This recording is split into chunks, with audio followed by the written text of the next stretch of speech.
دشت کے علاقے کا شعاب میں شدید بارش کے باعث ندی نالوں میں طغیانی آ گئی۔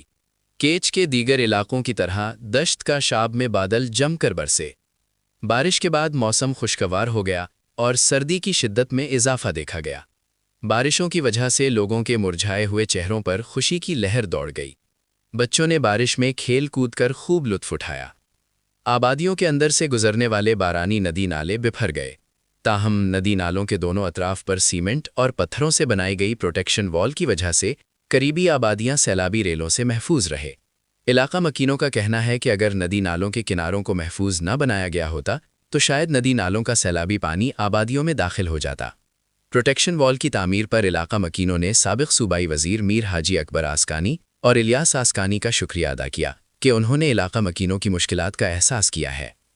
بارشوں سے علاقے میں کئی ماہ سے جاری خشک سالی کے اثرات کم ہونے کی امید ہے۔ چھوٹے ڈیمز اور زیر زمین آبی ذخائر میں پانی جمع ہونے لگا، تاہم بارشیں بعض علاقوں میں نقصانات کا باعث بھی بنی، جبکہ کلسر کے علاقے میں متعدد افراد کے مال مویشی سیلابی ریلوں کی نذر ہو گئے۔ علاقہ مکینوں کے مطابق بھیڑ بکریاں ایک خشک جنگل نما بارانی بند میں چر رہے تھے۔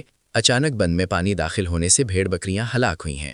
مالداروں نے حکومت سے مطالبہ کیا ہے کہ ان کے نقصانات کا ازالہ کیا جائے۔